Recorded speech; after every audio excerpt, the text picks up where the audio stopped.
So you two gonna ignore Baker Mayfield seeing spaceships? Bro. I sent you the text. I sent you the picture first. I didn't read that foolishness, man. And I I'm couldn't like, read that. Spaceships. He got great commercials. That's all that matters. Man, my question is, if you're the owner of the Cleveland Browns, are you talking to him? Really, what you got to say? All you doing is like, can you focus when we're on the field? Are you focused? Now, if you want to go chase blind bats in space after we get off the field, I don't care. You're not hurting nobody. Let him do what he do. That's the thing. We want everybody to be correct with these athletes. There were so many athletes back in the day that had problems, cocaine issues, people smoking in the locker room. We just didn't know it. Now we know every damn thing, and therefore we want them to be all. Everybody gotta be perfect. Man, give me a break. They get paid to play a damn sport. But he don't play it well. He don't play it well. Right. But it's the premise of it though. We want them to be this everything. They not. They regular dudes, man. Most of them. Come on. I'm gonna say this. You make a valid point, and you're entitled to your life when you're not in the sport. Granted. But there's something to be said. If you're a young man this exciting and you are a leader of a team, an NFL franchise team, you can say you saw UFO, but you can't go public with that, bro. You got no better than that. And obviously he doesn't know better. You just can't. There's some things you have to be wise to. Even that conversation has to be had. You have to realize every time you open your mouth that's not pertaining to football or even football, it's going to be ripped to shreds. And you're speaking for the organization. Now, organization has been down and out as long as the Cleveland Browns. You can't have an idiot run around talking about seeing UFO, bro. You just can't, in my opinion. No, I agree with you. My only thing with that is, it is the way it is society. And I'm a damn sure talk about it later on in one of my topics. I'm going to still talk about this. You cannot tell me. It's just like this. With the whole camera phone, how in the hell is an athlete, you making millions of dollars and you get all hot and bothered, and then you taking little pics and send them to your girl? She gonna come back on you. You know it. At some point, she gonna get mad at you. She gonna tell somebody else, and here your ass is out here. See, that's a different story, though. I mean, why is that? You what? You don't know. We all been that moment, though. Yeah. Look, I ain't gonna let my mama. Look. When last time you reported seeing UFO? I'm with you, but here's what I'm saying. The UFO ain't gonna cost you millions of dollars. I'm serious. Ain't nobody costing me my money. Yeah. Well, I gotta make that story because I don't know who sent the up the pictures, man. I don't know who did it, but I mean, I'll just say this: at the right time with the right beverage, we all been in moments. Oh yeah. Look, so would you be an moment if you was making millions of dollars? With the right time, the right beverage. You better than me then. Because look, when you come from down here and you make it up here, ain't nobody touching that. No. Amanda has not been the moment. Please stand up. Yeah.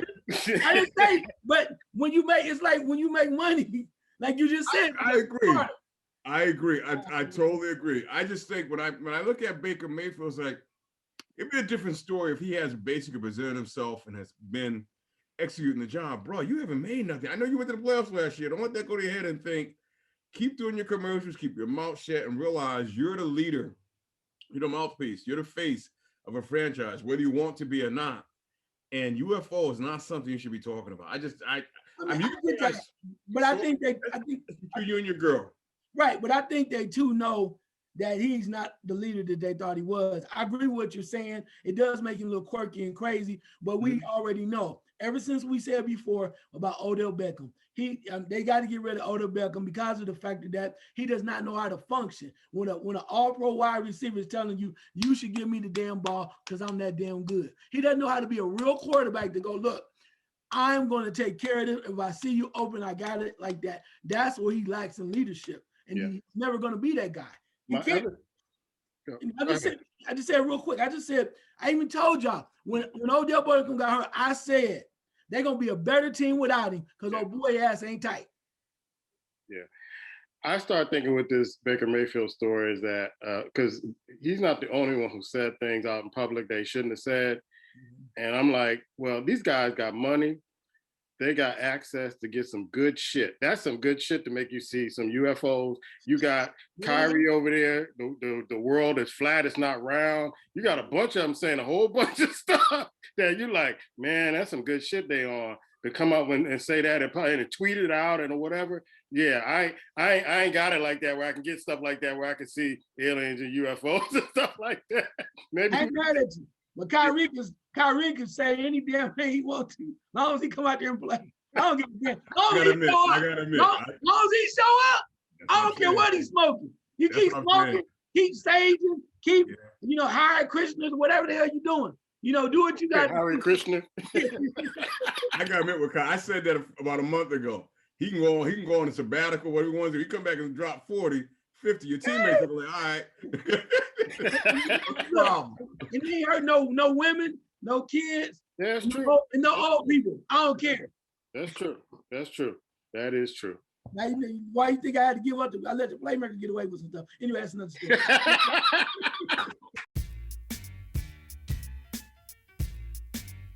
This is the first 40 sports show with the Goon Squad. It is I, Puma, along with Blackthorn Icewater, going to be talking sports in this episode. NBA, college basketball, NFL news, and Major League Baseball news. Why you mad, son? Questions from the squad. And then, of course, at the end of the show, we have our last second shots. Also, hang around for overtime. We'll be throwing out subjects that we talked either before or after the show, putting in on overtime. Like, comment, subscribe on our YouTube channel. How you doing, Ice? I'm good, brother. A little busy, but you know what? Better be busy than broke. That's true. Blackthorn, I know you're a busy man out there. How you doing, bro? Yo, man, things are good, bro. Things are good. It's interesting where you've taken some time to try to bring some things to fruition, and when you start to see yourself get that close, ain't nothing better, bro. Ain't nothing better. Put some hard work in and get some things off the ground. So things are good, bro. They're good. It's all good. It's all good. Let's start with the NBA. Let me get your eye test, Black, of the NBA. We were just talking in our pre-game or pre-show talk about Kyrie Irving and the NBA. So give me your eye test, bro. It almost seemed like to me, I'll start with Kyrie Irving, Kevin Durant. I see Curry. I think it was Curry tonight. It's not playing in action. And it seemed like some of these players, man, the players that have been around for a while, they have proved something. They're like, let's wait till the last part of the season. They're not trying to get out there and really do too much. And they kind of pull them back a little bit and kind of let things kind of fall and kind of get past this All-Star game. You know what? I was thinking this, and this might be a little different from my eye test. And I know we talked about last week, LeBron has like 21 games that they're going to be featuring. I'm going to say this, and some people are going to start to, they can move around this season, get uncomfortable. But I was watching the Mavericks the other night, man. And it's time for the NBA to really embrace that Adonis and kind of move forward, bro. Because this cat's 21 years old. He's got some moves. He got a jump shot. And he really could be partially a face of the NBA. Because Dallas Smith's not going anywhere. I know they think about getting rid of the unicorn, which they should. That cat can't stay healthy. If he was dynamic, that team would be even stronger. But Dallas is, they may not be a squad that's going to win, but it's time for the NBA to look at, you know what? Instead of highlighting LeBron 21 games, you got to find some other cats to show, man. And that's the cat right there, in my opinion. They just should be starting to put the camera on and give him more attention to. Yeah. I was looking at some of the standings, Black and Ice, and I'm going to go to Ice next. You got the Knicks at number 5. The East is not the beast that it used to be, but you got teams that I thought that would be in contention, like Indiana, nobody else but Indiana in the lower after 8.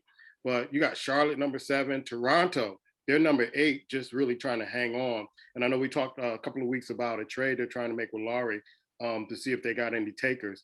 I did hear Milwaukee was looking at that, but they got their point guard back who was injured. You got Philly, who is holding on to a half-game lead over Brooklyn. Milwaukee is 2.5 games behind. Boston is just 1 game over 500, and New York Knicks. And I'll probably go back to Black. And are they celebrating in the street with the New York Knicks at 500? But Ice, give me your eye test for the NBA. Well, as you said, you've seen a lot of things that are the different teams that have not been around or competing or contending for a while. the Knicks. Anyway, along with others who are now finding themselves in playoff contention. If you stopped off right now and look at the postseason, a lot of teams will be in the run or in the hunt for postseason. You look at the East though, and between the 5 and 10 spots, there's only a game and a game or half a game difference. Five spots, 5 through 10. So that tells you it's wide open. So a team like the Knicks, who really play a lot better. I mean, with Tibbs doing what he's doing, they're making some headway, and we'll see if they can hold on to it. But it's a lot. It's still wide open, I think. I'm interested to see will Indiana make a run, come back at 9, where they're at right now. Also, a team, even though they probably won't do it, but it is kind of surprising and good to see them because it might be an upswing for them for the future. That's the Bulls at 10. I like them Bulls on 2K, so maybe they're gonna do something in real life. But, so you look at it that way, but then also when you look at the West, the same way too. With Utah doing their thing, Phoenix is in the second slot. Phoenix 8-2 in their last team, playing really good basketball. Clippers, Lakers, Dallas at 8. Again, too, when you look at over there, through the second through the ninth seeds, it's only like 5-game difference. So it's still wide open. It is wide open. Teams are playing, and I think once we're going to find out after this little all-star one-day break or whatever they're doing, we're going to start to find out who's for real. And as much as people hate Brooklyn, try to tell y'all that three-headed monster is nasty because the NBA, they do not play defense. The players are not playing defense like we knew back in the day. So therefore, the more you can score, the more options you have at scoring, the better off you'll be. And that's what Brooklyn is doing. And one of the things on the trade thing that they're talking about too possibly is it may not make a difference, but it's another body, is that Brooklyn might be looking to sign Blake Griffin. So. Yeah, I've heard that. And I've heard some other things. I'm gonna go back to Black with this because one of the things I heard pertained to, or I saw on social media, and I'm kind of a little leery about, the source and all that other stuff, social media about Devin Booker. The Knicks are looking at trying to get him. There's a trade rumor going around. And I always wanted Devin Booker. So Black, New York, I hear people are celebrating the street. I saw Tracy Morgan on TV, on ESPN, on the Jump, talking about the Knicks are back. And he wouldn't even talk about the Brooklyn Nets and the Knicks are going to win the championship. People are celebrating on the street. I know you work in that area. Tell me what's going on, bro. I saw a cat that I worked with the other day, man. He's kind of like me as a Knicks fan, but he's closer to the Knicks than I am because, me, I have moved away from the Knicks for a little while ago. My man walking around a fresh new Knick hat on. I said, and I'm going to say this, and I can understand it to an extent. I think Tracy Morgan is kind of, he's hyping it, but when the last time has Knicks been 500, bro? This time of the season, bro. Yeah. And I think that's what it is. And I will remove myself because, after Charles Smith, I refuse to suffer through the pain with the Knicks anymore. Every time I think I'm over that, Black, you bring that back up. I'm sorry, man, because that's the crutch right there, bro. That brings us back to where we need to be. So since then, I've kind of, over the years, I've distanced myself. But like other true hardcore, and I'm not considering myself a true hardcore Knicks fan anymore, they have basically rolled the wave of pain, man, for the last several years, bro. So I can understand now if they're 500 and they have a coach and a general manager that they can start to believe in and believe that there's a better tomorrow. I get it, man. I know they're not saying championship yet, but I do under the excitement, the euphoria. And I think that's what you're seeing, man. I think for the first time, and it's under Dolan, believe it or not, we all want Dolan to sell the team, let the team go, but it seemed like they have a revival under Dolan. Where it goes, we'll find out. But I think that's what you're seeing. That's the excitement that's going on. And that's what, if they can get Booker, hey, it would be nice because the Knicks always need a name, an attraction player. They just do. That's why they signed Carmelo Anthony for that long, ridiculous contract because they just want a name to have to draw people. They draw them anyway when their doors start to open again. But I'm not surprised Booker's being shopped because I know when they first decided to bring in CP, I didn't think it was a good idea. I mean, you're kind of starting to grow to Booker. You just are. I mean, CP3 kind of takes over. He did a nice job in OKC, but he's one of those cats. He wants to command everything, and Booker's starting to try to rise. So he's not going to basically just go on somebody's coattails. So they may want to make a move and do something. The Knicks are somewhere else, for that matter. I know you're very high. You were very high on Indiana and the Indiana Pacers, man. What's happening with the Indiana Pacers? Because they're just falling out of the top 8 in the East. But you would think that the East is kind of easy to kind of win in and kind of survive to get to the playoffs, but they just kind of falling off. Yeah, but there's a lot of teams like that. Like I told you before, it's only like a half a game between 5 and 10. So while they're being that number 9 or whatever it is, I mean, it's not that big a deal. It is, but it's not. But I think, and to answer your question, when you lose a guy like Victor Oladipo, right? Oladipo, they lost him, and Karis LeVert does not play. So I mean, if they had Karis LeVert, that might make a difference. Also, T.J. Warren has been hurt as well, who's really been pushing them along. So you've been relying primarily on Sabonis, and Brogdon getting it done, and whoever else can sprinkle in there too. But they're still right there. They're not right in the mix like you thought they would be, or I thought they would be, but they're still hanging around. And if they get somebody back or get some people who are healthy, they still might be able to do it. They have a hell of a team. I like their team. I like the way they're going. I think if they get LeVert back and healthy, it may not be this year, but I think they're going to be okay. But I still think they're right in the mix, because any night, we know if Sabonis has been balling, Brogdon can play, and somebody else steps up, I think they can compete with most of the teams in the East. So I'm not just going to throw them away like that too. But I got to throw, if I can, real quick. I don't see how you thinking that. I don't know what that source is getting from Devin Booker, bro. I just told you they are second in the West. Yeah, that's why I thought that source, second in the West. Yeah. And you talking about you gonna trade that man? Yeah, that's why I was like, the source, looking at the standings, looking at, yeah. If they do, I'll be surprised. They are second in the West. You got Mighty Williams over there. You think Mighty Williams trying to let Devin Booker go? Dude, no. I mean, it's just a point of even what they did last year in the bubble. So all of a sudden, you're gonna let that man go. You talk about mass chaos. Yeah. Team going totally backwards. You're number 2 in the West, and you're like, oh well, I think we might be able to do something different. We're not liking how this is going, whatever. And then we're gonna trade the man that one of the major pieces in our rebuilding. That I'm telling you, that would be one of the most horrific decisions, in my opinion, when a team is number 2 in the West, above the Lakers, above the Clippers. Yeah, there's some other things I've seen in the NBA, and I'll throw a few of them out if you all want to talk about it. Atlanta gets rid of their coach. I think that was a bad move with this team kind of gelling. I know he doesn't have a really good record with the Atlanta Hawks, but they're one of those teams that have like a 16 wins this season, and they're right on the cusp along with Chicago and Indiana. There was another team that I was looking at in the West. You got the Pelicans, who Zion seems to be playing out of his mind right now. Houston is, we talked about that a few weeks ago, not expecting anything from Golden State because Clay is not there. Memphis is still kind of hovering, trying to get there. So San Antonio is really surprising me with an 18-13 record, and shouts out to Popovich for calling out the Texas governor for what the Texas governor is doing. And I call it a distraction for the debacle of the power outage last week, really kind of lowering down restrictions in the pandemic.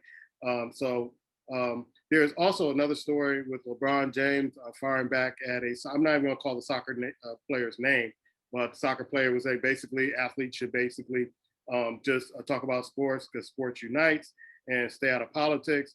But you have Cantor from Portland, who can't even go back to his home country, Turkey, and he speaks out against the government and what they're doing over there.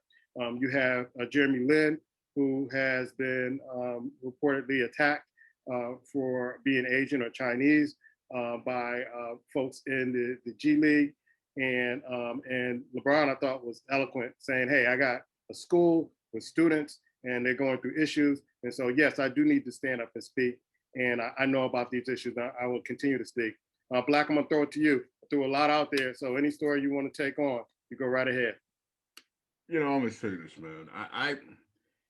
I think LeBron was right to address that. And LeBron does some major things, man. But I can't get over the way he avoided that cat, the young cat, Cleveland years ago. I can't think of his name right now. When they asked him to sit out a game, bro. And it was brought to my attention. I don't know if you cats remember this years ago when Vogue put him on an issue with a white woman, make him look like King Kong, or an old King Kong picture. And I don't know, man. I mean, it's just, to me, sometimes I wish someone else would say something other than LeBron, because what to me ESPN and the media is trying to do, they're trying to make him into be a junior Muhammad Ali. He's not made for that, bro. LeBron is about his money, is about his business. And I'm not saying he doesn't do great things off the court, but he's not. He basically picks his word carefully. I think he has someone that basically tells him what to say, and he stands up. He's not his own man. Throw a mic in front of him and give him a subject, and he just doesn't do it. So I'm gonna leave that kind of there. To me, sometimes I wish he would just shut the hell up, because he wasn't there. A lot of things that took place 4 or 5 years ago, he could have came out, I would have much more respect for him. To come out now when a lot of other people have done work, sacrifice, been put in harm's way, and you just ride the coattail of it and open your mouth, I don't buy it, bro. I don't buy it. And that's what I see when I look at LeBron. That's who he is, in my opinion. So don't act like he's saying, to me, I want to act like he's saying something great. If a soccer player says that, that's the man's opinion. Screw him. You speak your mind, but you ain't always been speaking your mind. And that's what I'm trying to say. He picks and chooses. Now the man's not in the White House. Who are you going to start a fight with now? It's easy to start a fight with him. Everybody's fighting him.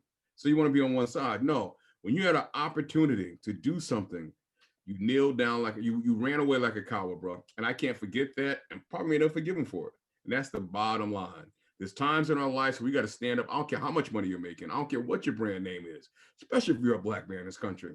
And if you run from it, don't expect to get respect from me. I don't care what your name is. All right, Ice, going to you. You can pick any one of these topics I threw out there to respond to. He's so damn serious. I'm gonna have to talk about basketball. Right on, though. But when I look at, you mentioned about the Atlanta Hawks and getting rid of their coach with Pierce, right? One of the things I found ironic is reporters, the media is hilarious at times to me, because you turn around and they were all excited about them selecting Trae Young, and now since Luka Doncic is showing up and he's like one of the top players in the league, now everybody's talking about, oh, you see how you messed up and whatnot. You got to live with the decision that you make, right? And they were all excited about it, and they did what they did. So now you're settling back, saying, second guessing it. So you got rid of Pierce. You pick up Nate McMillan, and who knows what that's going to happen. He's going to make him help him play better defense. But is he really built still for the game today to connect with the players? So I don't know. Maybe they need to kind of change some things up. They went out and spent a lot of money on some folks that they thought were going to really help them offensively. And I think they should have went back and just got some old veterans or some people that really did not need the ball. The majority of people that they picked up, even with Rondo at times, they're more ball dominant, right? And when you're ball dominant, you're taking away from the younger cats, and they just don't seem like they're on that right path for me just yet.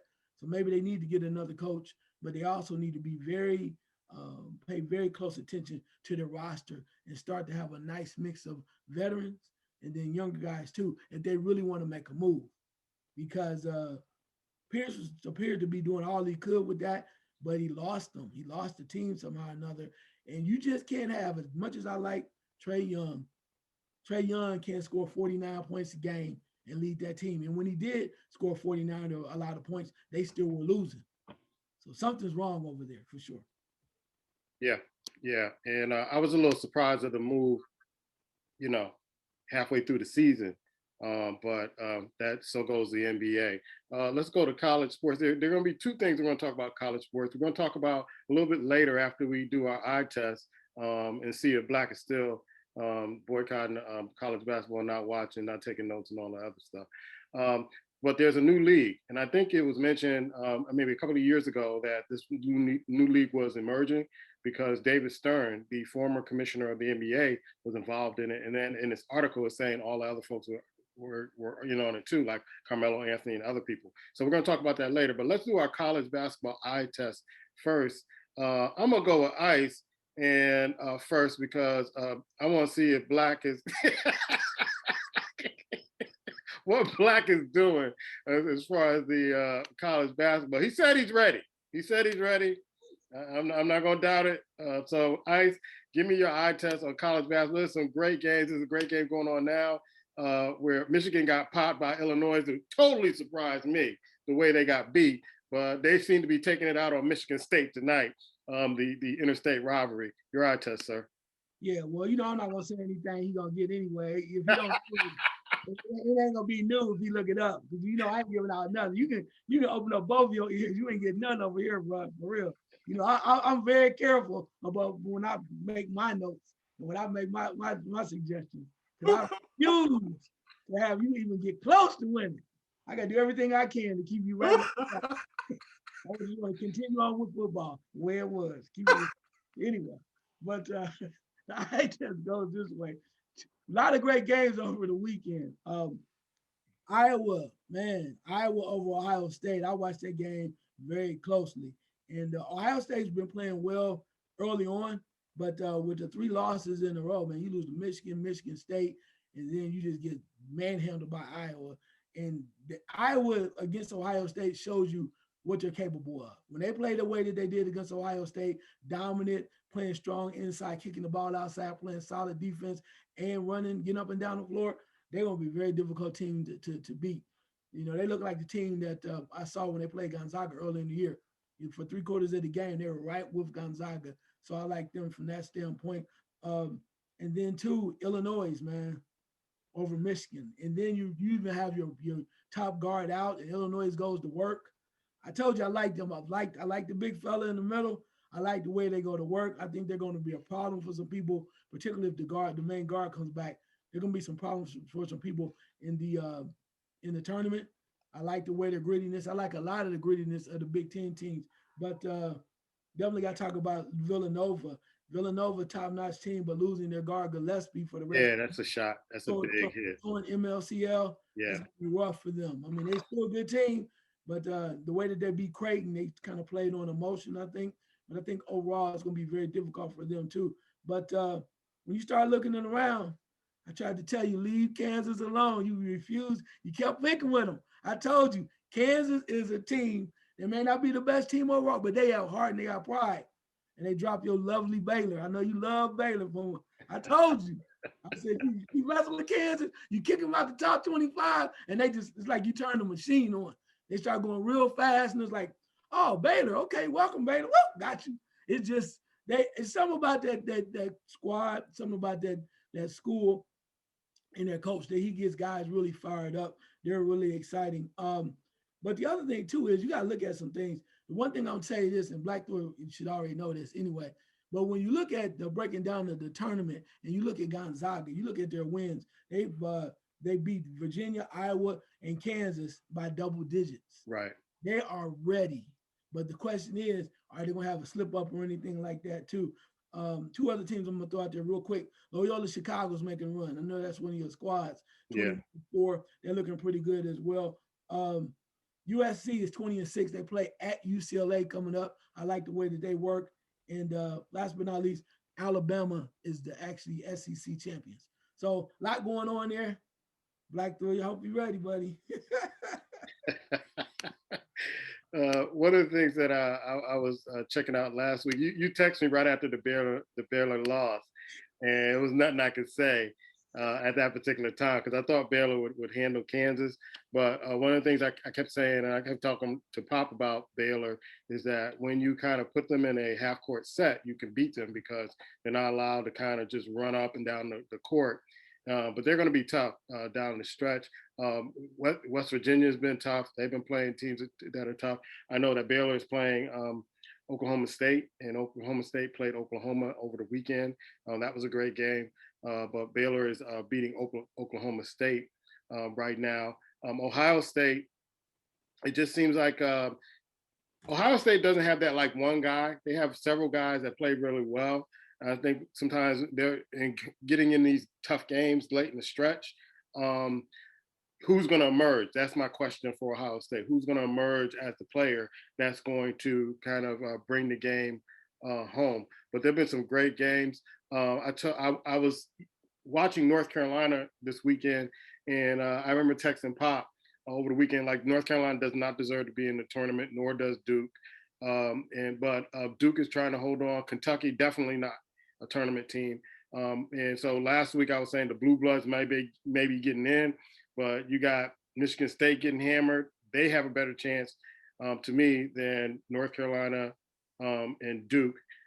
Even though North Carolina's schizophrenic, they play good one week and then they'll lose to a team they have no business losing to. Black, any thoughts on college basketball? No, you two guys, nailed it for the most part. I'm ready to start it. I wish I had my, my paperwork tonight so I can kind of do what I have to do and pick my team. So, got the weekend coming up, I'm assuming, and at some point the madness will start. We'll see how mad it's going to be. But I'm ready to go, baby. I'm ready to go. I'm ready to go. A wise man don't says few words and shows big actions. Wise man. So you got your paperwork. No, I wish I had my, I could do my paperwork. I wish it was so I could look at the brackets and see what's going on. But I don't even want to look at any pre-brackets. I want to wait till Sunday when they come out. And that's when I go to work. Okay, let's handle the other story. I'm not even going to touch that because I'm going to wait till next week. We'll wait till next week to hear the great sage we call Black Thor on college basketball. He said nothing all season, but let's see what they say next season. A new league is about to start paying $100,000 in salaries to high school students between the ages of 16 and 18. Sent you guys this article earlier. It was sent to me by my boy Shine, who is out of Maryland. And he was like, man, I want to hear what you guys have to say about this particular move. You had Carmelo Anthony, who's involved in this. You had former Commissioner David Stern that was donating money for this.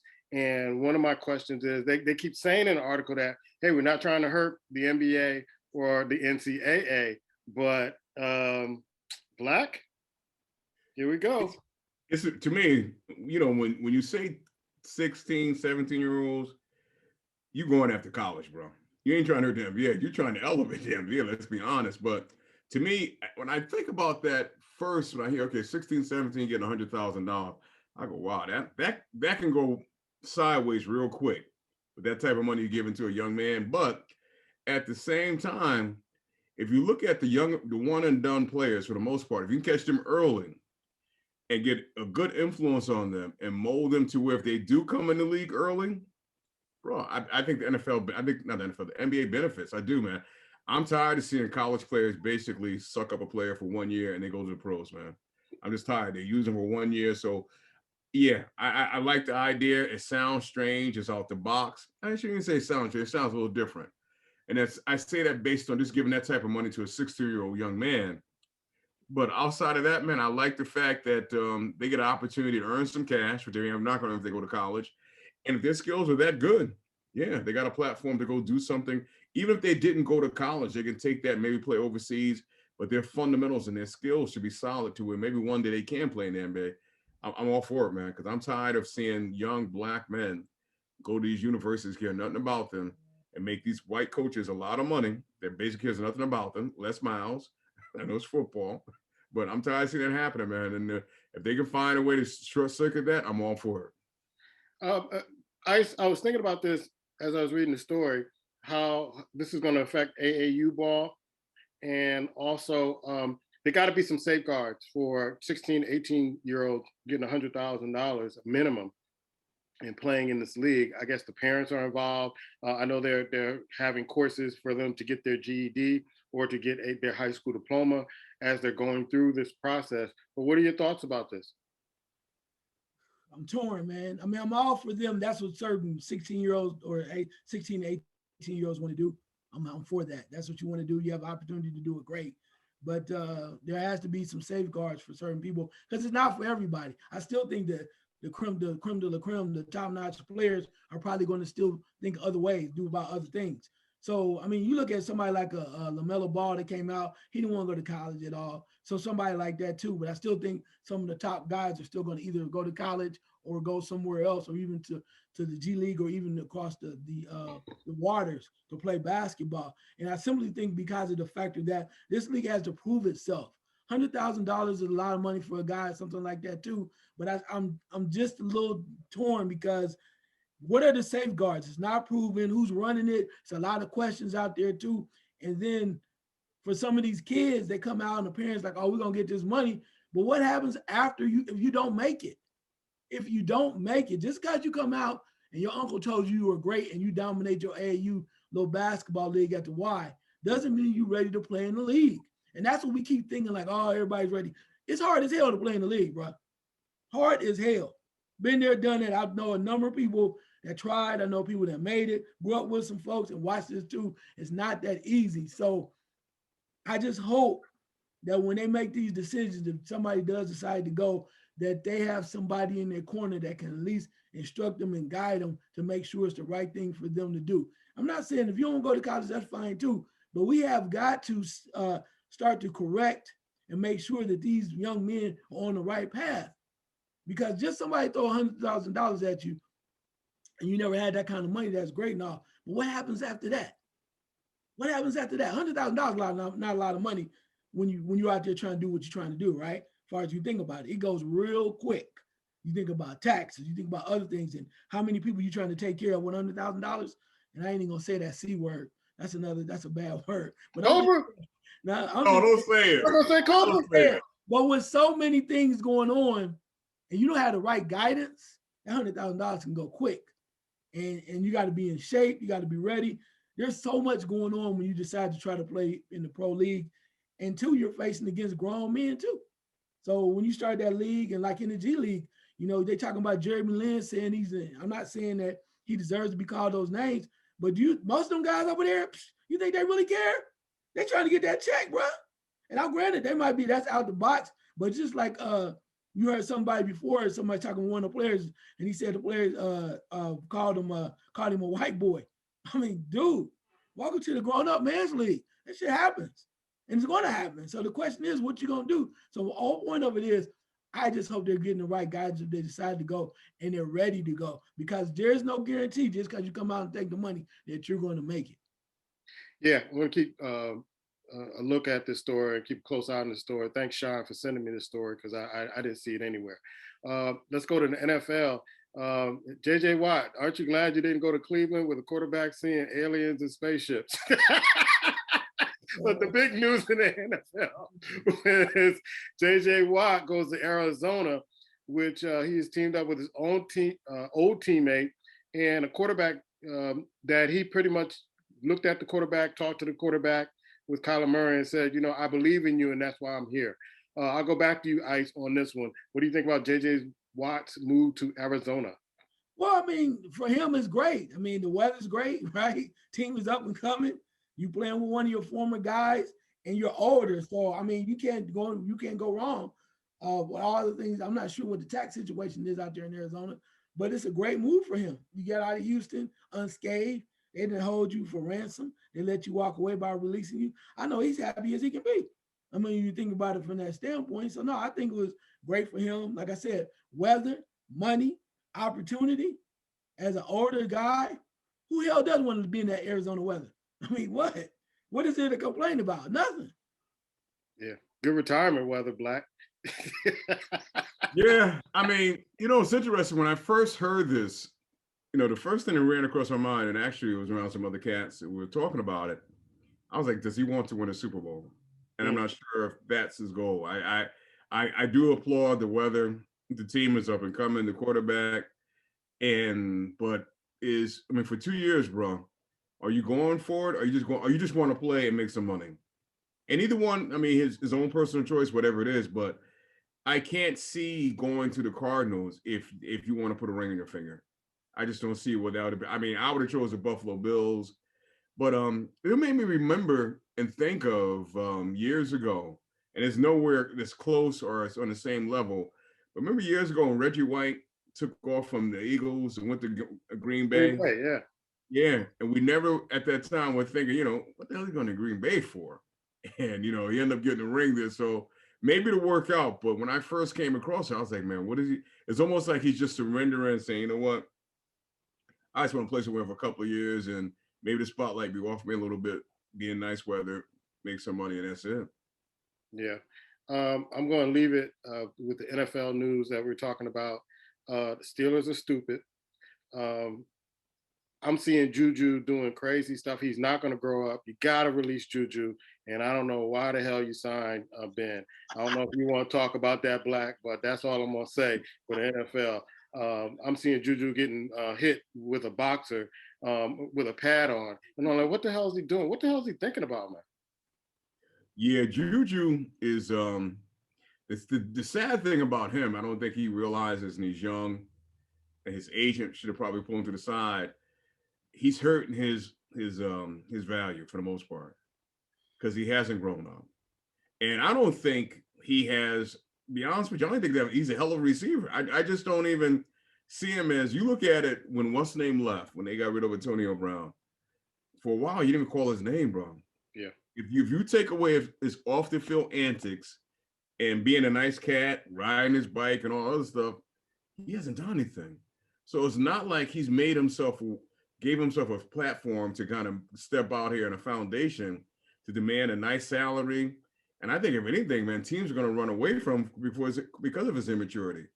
Ben, again, man, they reduced his contract.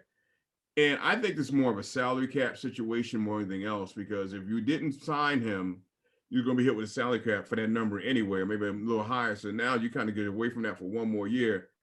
But I think the Pittsburgh Steelers got caught with their pants down. I think when they signed Ben 4 years ago, they committed way too much to him, even with a contract and the idea that he's going to be playing well until he's this age.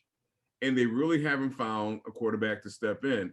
I know they picked up what's name off the Heat. You can't tell me, and I'm just based on what I see, that you're going to bring in a quarterback guru, the guy that came from Ohio State, and within a year, he's going to be ready to take over the Pittsburgh Steelers. I don't see it, bro.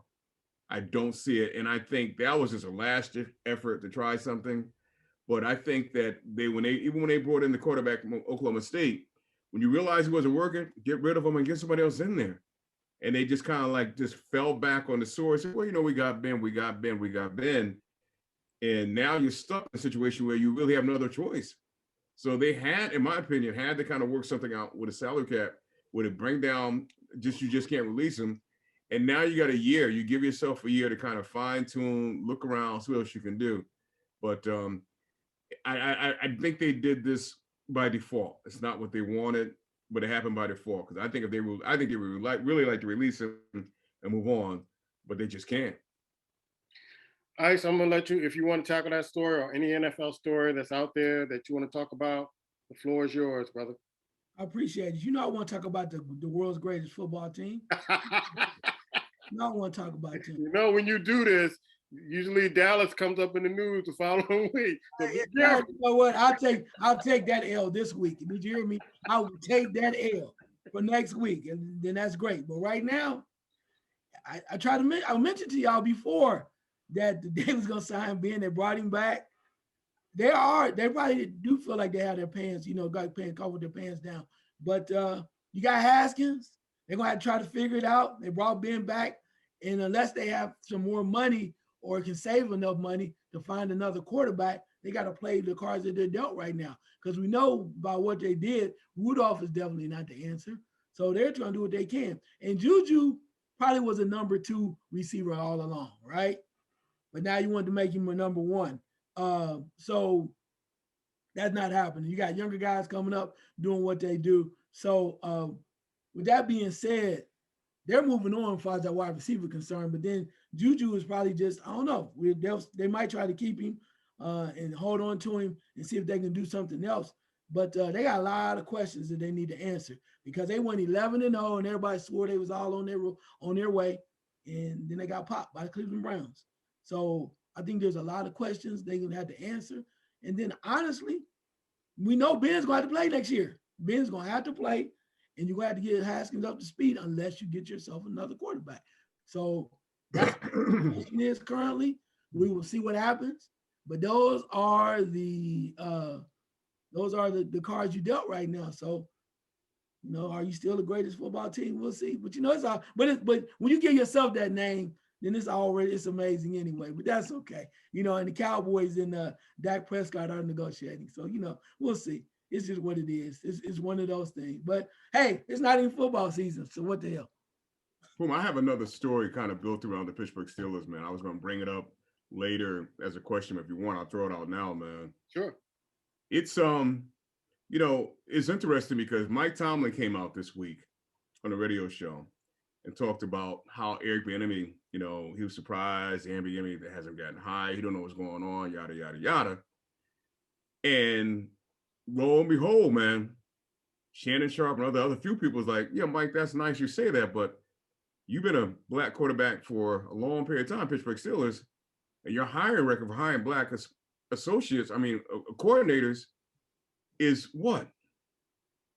And the man said, basically, if I remember correctly, he doesn't regret not hiring black coordinators. And I'm amazed, man, that, I said this before. When you talk about, coaches getting in the NFL, if the black players and black coaches don't stand up, then why are we complaining? Yeah. Here's a man. I respect Mike Tomlin for what he's done in the field. Let's be honest. When the last time someone is black with a headset on stand by Mike Tomlin? Yeah. And I haven't even thought about it. I haven't even thought about it. For a team that's behind the Rooney Rule. Yeah. That's behind the Rooney Rule, bro. Yeah. You can't be no more. So I don't know what's going on. I don't know if that's a crab in the barrel. I just don't know. Yeah. But you can't come out. And then my thing about Mike Tomlin, where you been, bro? The Super Bowl been over about a month. They done hired the last head coach almost 2 months ago. Now you want to come out and talk about it? Yeah. Yeah, I didn't even think about that, and it just went under the radar. He would probably been better served not even saying anything. Thank you. Yeah. Wow. Here's what I'm gonna say about Baker Mayfield. If I was like the stadium music director for the next season, I'd be playing all kind of songs from Aliens and doo-doo-doo-doo. You travel to away games. You need to have things flying around when you're trying to call plays, bro. And just streaking across.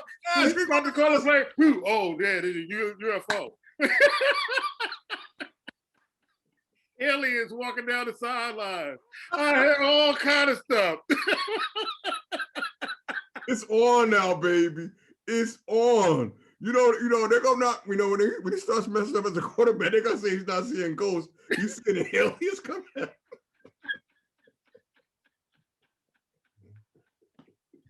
Same old Browns, baby. Looking like the same damn the old Steelers too, because they got problems. So when your arm is hurting, you always look at somebody else to make sure you feel good. That's why they made reality TV, right? You're like, well, damn, I ain't as bad as them, right? I'll be playing the Star Wars theme as soon as he get up to the line. That hate is real, boy. That hate is real. Yeah. That hate is real, boy. That hate is real. He opened himself up to some stuff, bro. That hate is real, though. Left to him. That hate is real, boy. When you win a playoff game against the Steelers, that shit is real. There's something. I have friends. I have close friends who remain nameless, who have shared with me they have had some experiences. I never doubted it because they ain't never lied to me before. And so if they had those experiences, fine. But I told each one of them, if you have any contact, tell them to stay away from me because I ain't ready. I ain't ready to see no stuff like that. But that's my question. If they come down and scoop your ass up, I ain't ready. I ain't ready. Then what you gonna say? Well, I ain't ready. I ain't telling. I don't think I'm telling anybody. I'm really not telling anybody. Whatever he's doing, put it down, baby. Whatever he's doing, put it down. It's time to put it down. It's time to put it down. Whatever he's doing. Pick up the book, pick up your playbook, put that down, bro. Put it down. Whatever it is, put it down. You gotta put it down. I know progressive thinking themselves, what the hell? And look, they said, well, did he flub his lines during the commercials? Nope. Okay, well, we're fine. We're fine. Okay, all right. Just tell them. All right. Major League Baseball. The quarterback doing that commercial. Yeah. To the moon, Alice. To the moon. Ice, Major League Baseball. Anything on Major League Baseball, bro? Yeah, just real quick, man. Jackie Bradley Jr. goes from Boston to Milwaukee. I think that's going to be major. He's a great, solid center fielder, defensive center fielder. think can really help Milwaukee a lot. They're still trying to grow in a lot of areas. Of course, one thing we didn't really talk about, we talked about the Dodgers making moves. Well, when you look at their roster, them picking up Trevor Bauer from the Reds is, was really major. It's kind of adding to their pitching as well. And a name to look out for with Tampa Bay is Wander Franco. Big fella, kind of remind you of old school bigger hitters that can go deep. He's in their minor league club right now, doing real well. And Shohei Ohtani is getting busy over there with them Angels, man. Even if he doesn't pitch, he still can hit the hell out of the ball. He reminds you of a combination of a guy that can throw a ball probably 93 miles an hour and also hit maybe about 45 home runs during the year. They just don't do that anymore. But watch out for the Angels as well. All right. Black, why you mad, son? Woo! I could have used the the Mike Tomlin thing, but I'm gonna go back to Les Miles, man. I know I've been on Les Miles for a while, but I kind of read a little bit more stories that Les Miles was wild at LSU, bro. What? Yeah, they came back out in 2013, where they didn't want him to be in a room with women alone. What? He put out a mandate to hire certain women. They got to be built a certain way. They got to be, if they didn't have that certain material, he wanted them fired.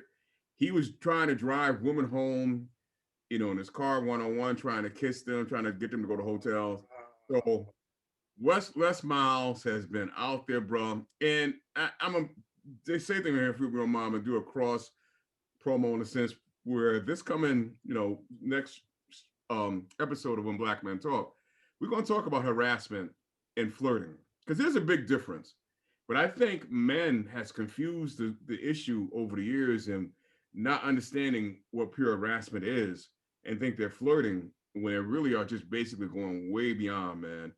And when you look at what he was doing and what LSU kind of not looked the other way, but kind of basically molded him and keep him as a head coach while he was doing this nonsense, it's crazy, bro. Crazy. Wow. Had no idea. No idea. With the thing going on with Cuomo, and I'm pretty sure we'll talk about that when Black Men Talk. It's like you're hearing all these things, and it's like, come on, man, you can't force people to kiss you. You can't, there's certain things you cannot say. And even though flirting is flirting, but there's certain things, you got to have some kind of boundary. Ice, why you mad, son? Man, I had a couple of reasons why, but I think I'm going to leave one because we might do some questions or whatever. Actually, I'm going to bring it up as a question too, as well. So that way you guys talk about it, but I'm going to say what I had to say. I was blown away. I don't know if you guys have been watching this, but to see the general manager for North America for Nike, 25 years at their job, Ann Herbert was there, and her son started a kind of shoe company, his own shoe company, and then he went out and used her corporate credit card and charged $132,000 worth of shoes to her credit card with the competitor. So he could make $20,000. Her son, she been in Nike 25 years. If I'm telling you what, if I stole I remember I stole one time. One time, and my father beat the hell out of me with an extension cord. That shit would be brutal corporal punishment right now. But if I even had the audacity to do something like that, I might as well not come home. Man, this society, boy, he had $132,000. My father was just like, you know what? You just can't live in no damn more. I'm gonna kill you. One. There's no way. $132,000. If I stole $1,000 from my father, and then too, she lost her job. She had to quit.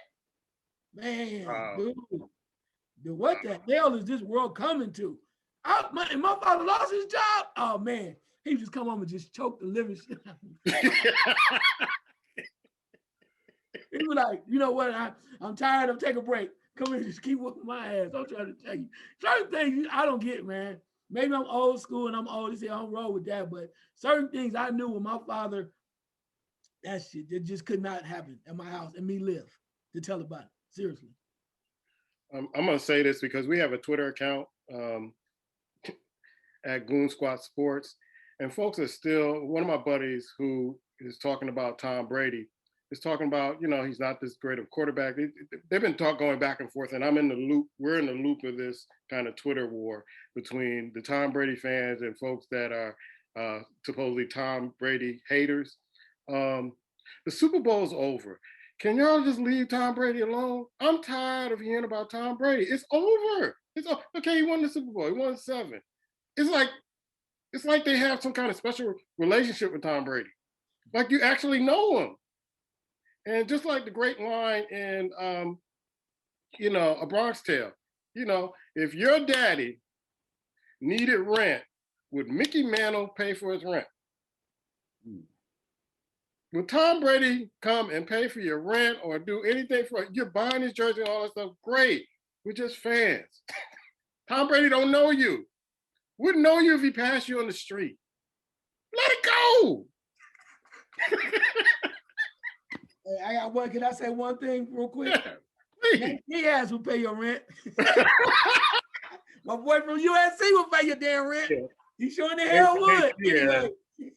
Nate Diaz. We got to hang out with Nate Diaz. Yeah, somehow, some way, we got to find Nate Diaz and hang out with him. I think he would, yeah. I'm going to reach out to him. Let's all reach out to him, man. Get him on the show, man. Let him talk as much shit as he wants to on this show. Questions from the squad. Black? Woo, man. I think I sent this to you, gentlemen, and we've been saying this for a while. But the mere fact that Shaq got schooled by Candace Parker on live television, he doesn't know what he's talking about. You think the TNT at some point is going to take Shaq down? Ice? I don't think they're going to take him down. I think, what happened is he tried to go old school with her, telling her how to play the game old school. And to her credit, the game has changed dramatically. And the way the game is played, along with Dwayne Wade, telling him how things are different now. And he played the old school way of basketball. So, I mean, kudos to her for that. But Shaq ain't going no damn where. He ain't going nowhere. They putting all that special up on when they've been around for 99 years and they're celebrating all that. But kudos to her for playing the card and letting them know that the game has changed. And also really showing that, she's knowledgeable about the game, not just because she's a pretty face and can shoot a jump shot, that she really actually knows about the X's and O's. That's what I truly was impressed with. I don't think that they really have Shaq there for his basketball knowledge. I think they have him there for entertainment. And some people are very entertained by Shaq and his antics and, his kind of persona. He's built a brand on that. He does the general insurance commercials. He's very funny on some of the other stuff that he does. He has proven that he's a great businessman with all the businesses that he's run. So I think they just use him as entertainment. I think for Charles Barkley too. I think they have like a comedy team. They have, the guy that does the jokes, and then they have a straight man. And Kenny's the straight man, Ernie's the straight man, Charles Barkley and Shaq are the comedy, the comic relief. So I don't think they're going to get rid of him unless he really does something so bonehead that they go, you know what, or keep them from getting Emmys. Then they have to change the formula. But he's there for entertainment, bro. No, I agree with you both. I do. Not for that reason I think they stay. But I will say this, and it kind of, pains me to say this a little bit. I love Marie Taylor. I think she does a fine job when she's out there in football. And when she speaks on topics, there's no one better. I really do. But if you want a woman that can speak the game, knows the game, and can do it, bring in her and stop doing this fluff during halftime on ESPN and these other shows, man. It's time to let her basically stand for Candace Parker, I'm speaking of. I know she's still playing, and let her voice be heard, man, because this sister knows the game, bro. She knows the game than she knows more basketball than Charles Barkley and Shaq put together would ever know, honestly speaking. And I like Maria Taylor. When I watch her on halftime, it's like fluff, fluff, fluff. What do you think? No, put somebody on, that can handle it and deal with it. She's shown that she can numerous times. And to me, that need to be recognized. And I think because it's a man's world, in a sense, man doing the picking and the choosing, they're afraid to put a woman out front. stop the buffoonery of Shaq. And you're right. I know what that goes on.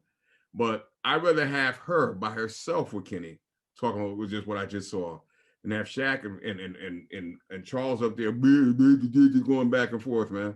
Because at some point, there are black men that look like idiots to me. I'm just saying what it is. And I know I'm Black Thor, and I'm always going to be Black Thor. But sometimes, man, looking at him, in a sense, it's kind of, I don't know. I'm trying to find a word. It's just I would love to see us in better light. I'll leave it at that. And I just would, bro. And some NBA players have called him out on a lot of things that he's saying, and it's kind of he's kind of been looking bad in the basketball for that. Yeah. Ice, what's your question? I want to know what in the world roll damn tide is going on in Tuscaloosa. You got Jalen Waddle comes out, says he prefer Mac Jones over Tua Tagovailoa, and then Devontae Smith comes out at the Senior Bowl. They asked him, he said, "I like Mac Jones too." Damn, what Tua do to them? Answer that question, please. Black. This happens when draft season comes. I honestly believe that agents pay people to say things around this time of the year, bro. Because Mac Jones wasn't even thought about as being an NFL quarterback until he won the championship, bro. And it's amazing to me how now they're like, you don't even talk about Clemson quarterback no more. They don't even talk about him no more. And what I found to be interesting about Clemson quarterback, real quick, he was coached or told to get an operation done by a quarterback that's now not a quarterback, a coach that's coaching the Jacksonville Jaguars. To me, is that not tampering? Maybe it is. I don't know what it is, but I'm going to leave that right there. But I'll go back to your question. I think there's a lot of stuff. And it's funny because I remember watching, don't get me wrong, this was a TV show, but the show that Rock was on, that was on HBO. And there was a player, it was a white linebacker that they was trying to get move up. And Rock went to talk to this commentator, this guy that talked about draft players. They said, "I need you to say this about him. I need you to do this." So they brought the guy to a party, hung out with the guy. And before you know it, the guy was on TV next day acting like he was Dick Buckus. So I got to believe, man, that there's a lot of this is going on where your agent, and you can't blame them because they're looking at, if they can get him up the ladder, the higher he goes up the ladder, more money he makes, the more money the agent makes. And now that he's going to get more people to basically sign with him. So I got to believe this is behind the scene where you got agents saying to people, "I need you to do this, do me a favor." And I'm almost sure, can't be certain, when these cats walked off what they said on mic, there's an envelope waiting that they just grabbed and they kept walking back. Because you can't tell me. I'm not knocking Tua. He hasn't had a great season. But when Tua was in Alabama, come on, bro. Alabama ain't seen a quarterback like Tua. I can't tell you when. And if you think Mac Jones can carry his jock, I'm sorry, bro. Take away the injuries that Tua had, you speaking foolish. This was the same talk that got Trubisky drafted. Thank you. This is the same talk that got Darnold drafted. And now they're trying to figure out what to do with him. And I said, when we were watching USC and Darnold, I'm like, this guy is an interception machine. The Jets are making a big mistake in drafting him. Now, this guy he played 38 games, got 39 interceptions. Come on, man. And so this is what happens. And that's why I don't listen to the guy, I'm not even calling his name, the guy who does the predictions for ESPN, because he just sounds like a total idiot. And it sounds like he's getting envelopes too to push up some of these players that have no business being drafted this high in the draft. So this is the thing, it goes on every year. So it's kind of like noise that I ignore. But we were on the air, we were on our podcast when Trubisky was drafted. And we all just fell out laughing because we knew the Bears they got hoes. They really got tricked because that agent, I don't even know the agent's name, but I imagine that he's nowhere in Illinois right now. The way they're trying to get rid of Trubisky and they're trying to get a quarterback here in Chicago, they are not even making it a secret anymore. It's like, we cannot go anywhere with Trubisky. We need another quarterback. That's why you hear those rumors about Russell Wilson and all that other stuff. And by the way, Russell Wilson, you would be making a big mistake. You think you're as bad as Seattle? Oh my God! Don't come to Chicago, bro. Don't come to Chicago. Please don't come to Chicago. You'll be making a big mistake. You'll lose your wife, kids, all that stuff. No, don't come, bro. That's not a good move for you. That anywhere but Chicago and Cleveland. But anyway, that's my thoughts on it, Ice. Damn, boy. Oh my goodness. Anyway, all right, you have the right to your opinion. Man, you hate, boy. Hating hard. Hating hard. Anyway, but no, I mean, maybe it is the envelope involved, but damn, you just throw your guy up under the bus, fellow alum like that too. Two of your top wide receivers from Alabama. But I mean, hey, I guess that happens, and they're trying to get Mac Jones up the ladder. But that whole Russell Wilson piece, man, ain't nobody to throw to him. When Russell Wilson comes to Chicago, you're gonna have to come out of retirement because you're gonna be the best damn receiver you're gonna have on that squad. They're trying to franchise Robinson. But right, I'm trying to figure out why. I'm just trying to tell you, if Robinson might be gone, but if Russell Wilson comes to Chicago, you got to suit up, you got to come out of retirement and play because you're gonna be the best receiver on that damn roster. So Russell, I can give him a 5 and out. Give him a 5 and out. Hey, and his wife, she ain't put up with that. She ain't going backwards. She left future for a reason. She ain't going backwards. She tried to stay on top, keeping her commercials rolling and everything like that too. But I don't know. I mean, you might be right about the whole draft thing. There's a lot of talk, but then that is serious though for them just kind of throw my man under the bus. But hey, we'll see what happens and which way he rolls because right now they're talking to the point that New England might be trying to look at Mac Jones. So maybe his stock is rising. I see it every year. And these quarterbacks, there was one year, I forget the year, where they drafted all the quarterbacks.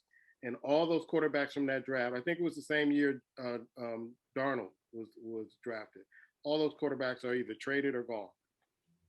And they pushed them up. They pushed them up that first round. Teams had to have them, and they're gone. Look at Jared Goff and Wentz. Yeah, gone. Both of them too. Gone. Look at Alex Smith. People forget how Alex Smith was drafted. Remember Alex Smith? He was drafted, if I'm not mistaken, number one, number two. Look at him.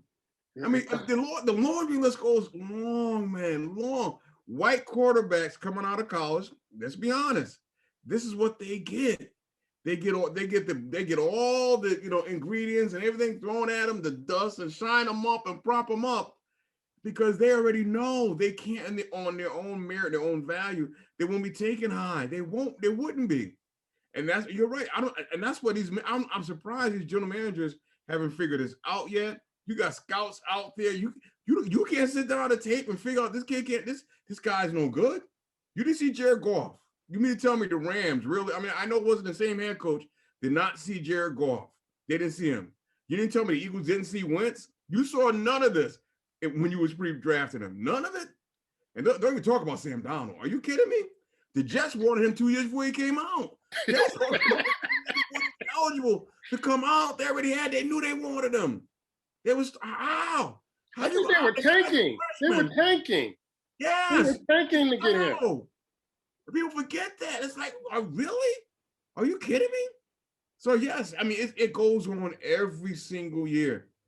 Oh, and if not, you got some bozo like Peyton Manning tell you to draft Danny Dimes like the Giants did. Are you stupid?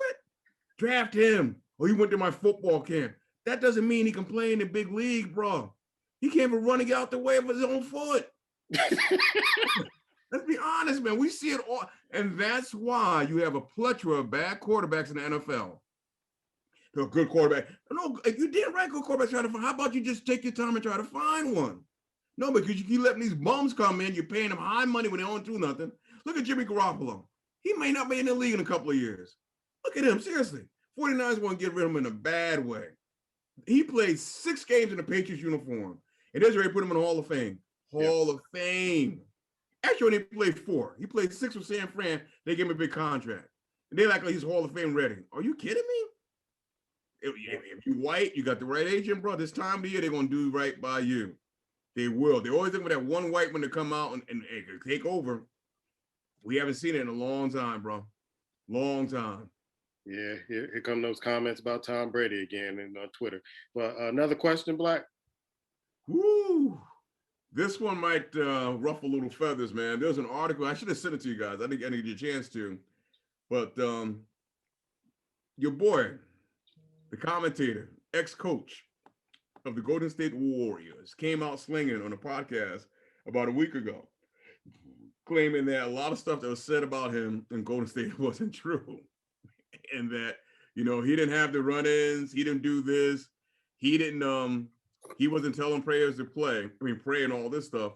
And ironically, it was interesting because in the article, whenever he said, later in the article, they went to show what he was saying was just not correct. It was not correct.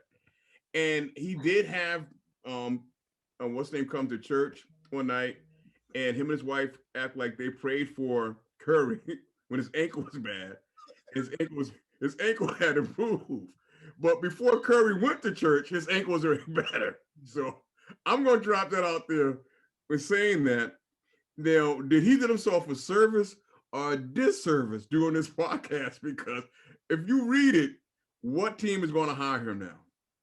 Ice. Man, I read that and I was trying to give him the benefit of the doubt. I'm talking about Mark Jackson. But man, it was bad. And it's because they were talking about, well, you had a lot of people that were saying he was a great coach, and they talked about other people saying they wish he got a second chance. People said he got blackballed. But the part of it was like kind of crazy where, he says, well, I don't make anybody go to church. He wasn't forcing it on. But then there was some mention that he did talk to some people about his way. And I think that it made the general manager, who is who's come out as identified as gay, right, made him uncomfortable, and he made the decision that's who he wants around him. But the other part of it too is, as you mentioned before about Steph Curry ankle being messed up, they invited him to church, and then whatever. I think they were talking about they prayed for him, laid hands on him, brought him up to the front, and then they said, "Oh, look here, walk around, Steph." So he's walking around so people could see that he was healed. But the problem with that is the moral of the story, the most important part of the story was what they was talking about, that he was healed from whatever had happened the year before. He was healed a year earlier. Then they want to take credit for it when they had him on the stage. Come on, bro. Come on. Oh, Mike Jackson. Come on. Like, you got to be kidding me. The man was healed a year earlier, and you said we prayed on him and we laid hands on him, we put oils on him, on everything like that. Come on, come on, man. Don't do that, bro. Come on, it's bad enough. Most people don't believe in religion as it is, and that's how you gonna roll it. And Steph Curry just had to roll with it because he wanted to embarrass the man, but he was like, "Damn." Listen, I haven't read the article. You need to read it. Yeah, I haven't read it. And if what you two are saying. This is what you're hearing, man. No, you ain't walking this back, bro. No, I'm not walking it back. I do think Mark Jackson should get a second shot in coaching. I do think he can get a second shot. What if you guys are telling me? Yeah, hold on. So what you guys are telling me is true, man. If he did all this and they kind of backtracked, and said that, it's contradictory, he just shot himself in the foot, and he probably won't get a shot for a number of years now. And because we all heard the stories and the rumors of what he was doing and how he's kind of forcing his religion on folks. But man, if he did this in the podcast and they kind of contradicted him, then look forward to seeing him on ABC just commentating games, because I don't see another franchise giving him another shot. Black. I respect a man that feels a certain way and goes about doing certain things. But I'm just telling you right now, he basically took any chance from ever coaching an NBA team and basically shot to hell. And I'm going to tell you why. He took no chance to humble himself. He doesn't see he did anything wrong. He's saying things where they can fact find and prove what you're saying is not true, bro. So it's like after you think about how long ago that's been, he has yet to stand back and analyze, I could have done something different. Yeah, maybe I did this wrong. He still stands by it like, woe is me. They just picked on me on Mark Jackson, and they have it. They listed. So my point is, I don't know why you even do the interview. Yeah. Because I don't understand because it's not, if you're not going to come out and even just kind of basically set yourself up. I looked at what's name years ago. The player now that was with the Lakers last year, He used to play with Orlando. I can't think of, like I can't think of his name, but he's now playing with Philadelphia. I remember when he came on TNT trying to say he was different. He didn't have gay men talk about him, everything else, but he's still playing because he came out, he humbled himself, and he said I could have done some things different. Mark Jackson acted like I did nothing wrong. They took my team away from me. And I said this a few years ago, when he went up against Jerry West and battled Jerry West, bro, you ain't coming back from that. You're not coming back. You're not coming back. But yeah, that podcast to me said everything you need to know about him. He's arrogant. He's about himself. I mean, and, he's self-righteous. I'm not what it is what it is. But when you listen to him and you read what he's saying in the podcast, he's still that way today, bro. He hasn't changed. So you tell me what team, if it's not maybe Baylor University, what team? TSU? What team is going to hire him? No professional team. I mean, and like I said, the general manager was, he lived a certain lifestyle. You know what that's going on there right now that's in front of you that you can't even talk about, say anything about? What team? It's like basically throwing a cocktail mocktail inside of a locker room. You put more Jackson right now, bro. I'm here to tell you, man, it's worse now. So what team are you going to coach? Who? Like I said earlier, Christian Jubilees? God, okay. I such a question.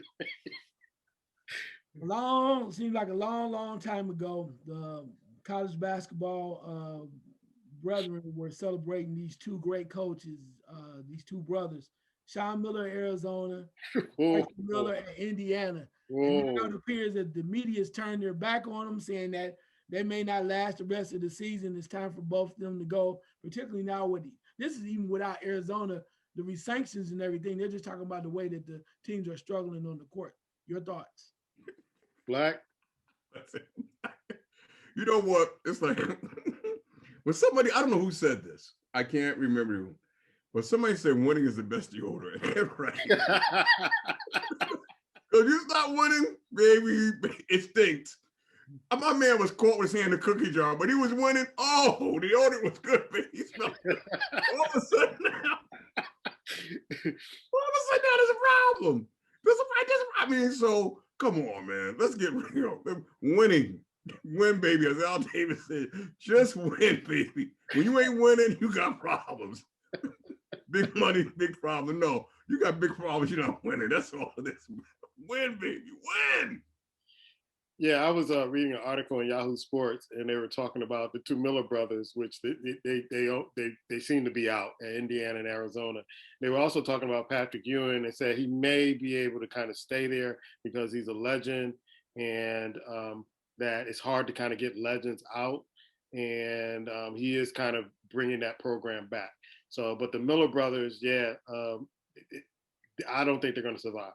I don't think they're going to survive because Indiana's used to winning, Arizona's used to winning, and those guys who stepped out of the colleges that from Dayton, University of Dayton, and the other colleges they came from, they were doing well there. But when they got to the big stage and the bigger programs, they just couldn't cut it. So I see that both of those institutions just letting them go because they seem to be great basketball minds before they took these jobs. All of a sudden now, like Black said, there's no deodorant. Remember Mom's deodorant, the cream deodorant? They got a bunch of mums on and they smelling too good. Ice. Yeah, I realize too, there's in both those programs, Arizona and also Indiana, there's a lot of money put into those programs, right? So you have some of the best facilities. Think about Indiana, Summer Hall, they love their basketball. And Arizona, for a while, when they had Lou Olson out there and the other folks like that, they really put a lot into their program. So therefore, and then if there's some extra benefits come along too from some other places, there's no way hell you shouldn't be winning ball games because you got everything right at your disposal, right? You got extra stuff and you still not winning. Yeah, so, yeah. I mean, not to say anybody's doing anything wrong because this is all allegedly, right?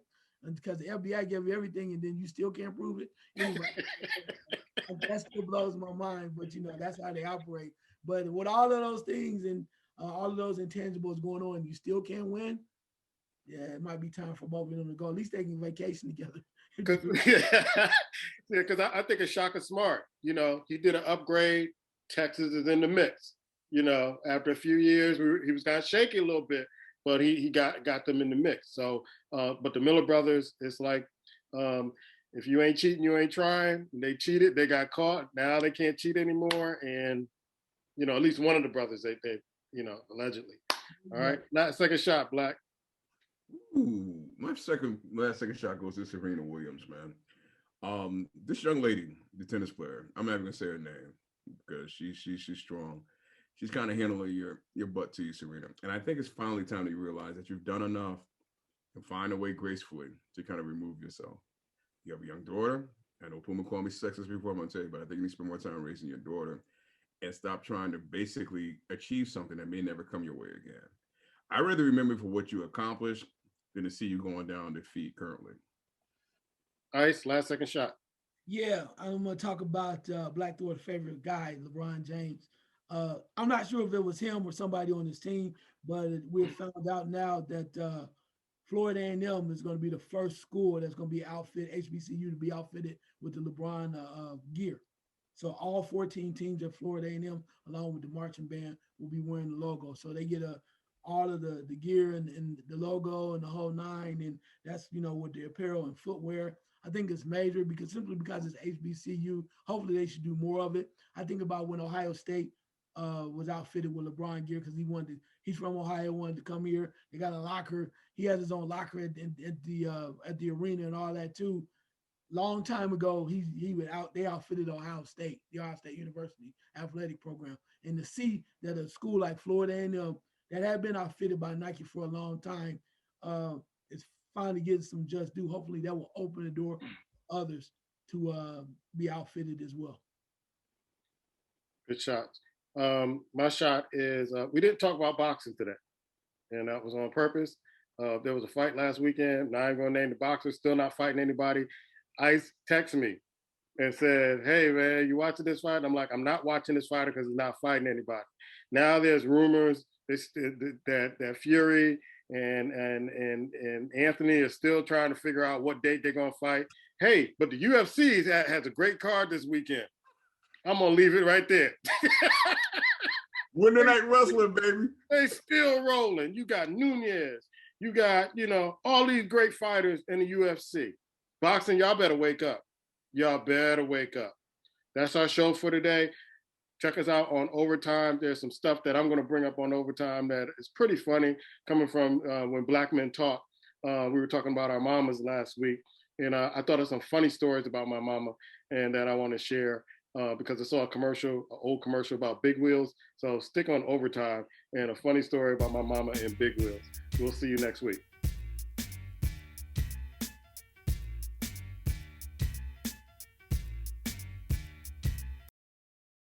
I want to commend you two, man. I know I said it's Sunday night where you two basically talk about your mothers, man. And that was good, bro. I mean, we do some good things up there. I appreciate what you two do, but the way you two opened up and really kind of went in and talked on that was, yeah. There's sometimes, man, I sit there, my mouth just dropped, bro. My mouth dropped, and I'm listening, and I got to come back and say something. But yeah, I appreciate that, man. You two really kind of took that and just took it to a new level.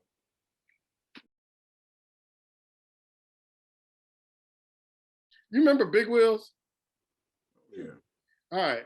So I used to live out in Rockfield. Right? Huh? You stole one, right? I'm sorry. No, my mama bought me one. You ain't gonna never let them Matchbox cars go. I'm still hurting. You know you gotta get him for Christmas. I gave you Matchbox cars. I made up for that. That's the first thing that came to my mind. You asked me no one. I'm like, you stole one, right? You got to get him. You know what you got to get him for Christmas? The whole set. I gave him a whole set. you need another one. That is some real macaroni and cheese. Yeah. What you need, the racing tracks? You want me to get you the racing tracks with me? I'm good. I couldn't help but saying that, man, because you know. But go ahead. But I'm telling you, the kicker. You add some real macaroni and cheese. People never mention it ever again. Yeah, that's a funny story when my mom shook my pockets and all of them fell out. But we used to live out in the projects, Rockview, in Brookside, and they were row houses, and there was a steep hill behind our house, and it was a window in the back of it with our steps, and my mom could see when she was doing dishes or in the kitchen, she could see. So she would always see me kind of looking at the hill with my big wheel, and like, don't you go up that hill. You ain't going up that hill. The grass was high, and there were kind of like rodents and snakes and stuff in that grass. And there was a side way you can walk up and then come down the hill. So I used to see the older boys do it, and then they would skid, and then they would go with their bikes and stuff. So one day, I had the itch. So I went up the side, and I saw my mom was in the window. I went up the side, and I start coming down. And I was coming down so fast, big wheels, you had to pedal down, but the pedals were going so fast, I couldn't hold the pedals. So I was trying to skid when it got to the concrete, and I just, bam, hit the wall right under the window sink. And my mom said, good for you, now take your ass and bring that big wheel inside. Bring your ass in the house and bring that big wheel with you. Because I saw this big wheel commercials. I think it came out in 1978. Mm-hmm. I was like, it came out earlier, but it was a 1978 commercial about big wheel. And the first thing I thought about is that big wheel coming down that hill and smacking that wall and we had like a back room where you could put all the stuff in the house, the storage. And my mom made me keep that thing in there for like 1 or 2 weeks. And she's like, I told you not to go up that hill. And every time I would look at her, I didn't think about this. Every time I look at her, she would kind of turn away from me because she was laughing, because she was watching the whole thing. But she was laughing. She was just laughing. She didn't want to see her. She didn't want me to see her laughing because she wanted me to kind of. My mom had this kind of like mean scowl, but when she smiled, it made you smile. It made you laugh. And so she didn't want me to see that. She wanted me to stew in it for a while, boy.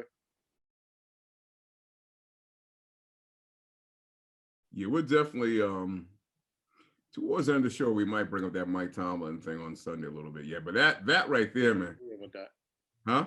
I had no idea, but I didn't even think. Yeah, bro. I mean, it's that's deep. That's deep. When you think about it, man, that's real deep, bro. And when you look around, I look at Ron Rivera.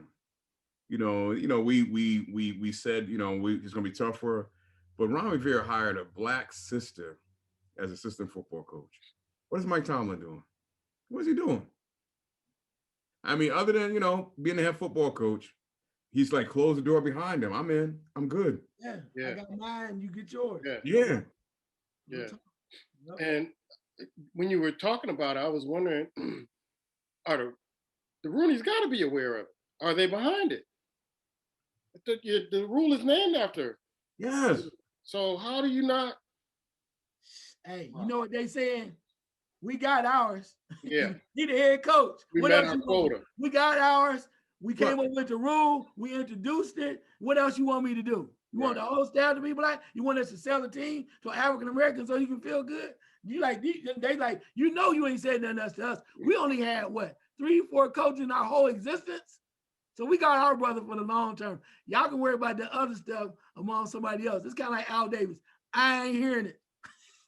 You go play somebody else. Real talk. You look at Tampa Bay, and you look at, I can't even think the head coach's name now, but you look at him and look at the staff, bro. Arians, yeah. Arians. Look at the staff. And he said he wouldn't have taken the job if he couldn't have him, what's the name as a offensive coordinator? He would have taken the job back at Tampa Bay. And it's like, I don't get it, man. I mean, I think sometimes, don't get me wrong, we fight against, whatever, but we fight strong among ourselves. Hey, it's sad. I'm not really surprised, man. I mean, we've seen other great people in our folks in our culture in history do certain things. I ain't gonna say certain names, but we hear about that old story. I'm gonna say it anyway about Booker T. Washington, how he treated like Madam C.J. Walker. In regards when she was trying to come up, and she thought it was always about her, being a black woman or whatever like that. And then the wife told her, it's just women, period. He think you're supposed to be in a certain place. So no matter how great you are, how much money you have, he think you out of place. And then particularly when he as a black man is trying to get up first, you think he's gonna put you up first in front of him dealing with a white man? So I mean, history has shown us that we've had some examples that of great people that we still consider great because what they accomplished, but doesn't always make them right as rain, if you will. So I was telling this to Ice the other day. I'm reading the different scriptures from different books, like the Book of Enoch and the Egyptian Bible, and what they kind of omitted from the Bible. A lot of what they omitted is the position of women, because they had these two kings that were talking about which is more powerful. And one of the king is it wine, because wine can make you change your behavior or change this or bring you from rich to poor and all this other stuff. And then another king came up and said, well, is it kings? Because kings can order wars and they can stop this, and they can when you get a war and you get all the riches, you give it to the king. And the other king said it's a woman, because kings come from women. And a king could get all those riches, see a woman and look at her pass by, and his mouth will go agape and give all his riches to her. And so it was like a lot of the stuff that's been omitted is to kind of downplay women's role and their power, and uplift the patriarchy and men's power. And so when I start reading the Bible and reading this, it's like this was done by design to put them in a certain spot where they're not that important. It's us that do everything, and they're kind of like secondary. Which in reality, they're more powerful in a lot more ways than we are, but we won't admit it. One more time. What I really love about Black Mark is that I sat there and thought about this the other day. You probably most of all than any other of the cousins and stuff would come and see grandma. Oh yeah, man. Man, that was my wisdom right there. Talk to her. Yeah, and man. I would talk to her all the time. But it was like you rarely saw like the kids would come. Her kids would come, but not like the grandchildren. They rarely kind of come, and I never understood that. Man, I swear we got out of school at 2:30, and mostly, if not every day, every other day, I was there for like 90 minutes, 2 hours, bro. I would come just hang out, because when you started talking to her, time went by quick. Yeah. When she started dropping things and saying things, and you helping her out, whatever, before you know it, you done spent 2-3 hours, and it's like you wasn't here for 5 minutes, man. She just engaged you that way. So man, yeah, man. But you're right. Come to think about it, I didn't think about it, but you're right. No one was, yeah. Most of the times I was there, you saw no one. No one. You know, it's like, yeah. Yeah, and so yeah, I would always, and then because one of my boys used to always tell me, and then his mother used to always tell me, is like, she's like, the reason why I admired you because you stayed with her and you helped her. He said she said Eric used to see me helping her out all the time. Yeah. Or saying I can't go, I gotta stay with my grandmother. Yeah. Help her out with this, and he said he used to just always admire that it was really easy to go out and do certain things. And I'm like, and he said you were good with that. You weren't like, oh man, he said you never complained. You just this is what I gotta do. So I was thinking about all the folks that I would see come through, and it was always you, and you two laughing, and or her laughing at you about something you were trying to outsmart her about something, and she was like, "No, hey, man, that woman right there, bro, please, woo, the wisdom she passed down, couldn't even pay enough for that. Couldn't pay enough. And then Ice was sharing with me about his book and family members who embraced him after his mom died. I'm like, wow.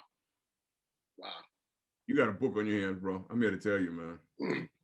Yeah, you got a book right there, bro. He's been pulling something else, man. I mentioned something to him the other night. He says, I knew that a long time ago, but I couldn't tell you. He said, I had to wait for you to tell me. So yeah, he was telling me. I just told him, I said that when I kept looking at it, it was almost as if, and this is my first time writing a book. So I was thinking that, I've heard people say they literally, when they write, they're like writing the book then, right? You know what I'm saying? They're like going through the process, they're thinking about it. Here's the chapters, and they're literally starting from scratch, what they can remember, they're writing the book. But I was going through it and looking at the chapters, and I'm like, well, hell, all the stuff I need is I've already written. I've been writing it for 10 years. It's right here. The book is written. I just got to put it down. Good. Like, I've been waiting on you to say that for so long. The book is there. I don't know if you're thinking this in your mind or not, and you may not be, but it just kind of popped in my head. And I've never been a writer. I know you claim to be a writer, but I will say this. Don't write thinking about people critiquing it or disagreeing and not liking it, man. Just write it to your perfection, what you feel in your heart. Write that, because that's what people will connect with. The realness of it, man. Yeah, don't think about this might be this way or I'm not a writer. Put it down, bro. Just put it down. Give me a minute, because, and he'll tell you that too, because I've been talking about it for a long time. And then I would always think about trying to get that first chapter, right? And I was like, oh shit. And then somebody, is this the right way? Because I asked him, is this the right way to write it or go about it? What should go first? And should I put it this way? And then after a while, I was like, you know what? You just gotta let it go. This is your truth. And a lot of it was quit trying to make it perfect. Just let it go. And that's it, man. What it is, and then you just got to go for it. But a lot of stuff is already there, and the blessing is, like I said, him guiding me and giving me some ideas as to how to start it, and how to finish it. And when I thought about it, I was like, damn, he's right. So when I seen in the first chapter, I know he was like, I guess he got what I did, huh? Yeah, I sent the back. I said, man, quit playing and quit playing. You got this.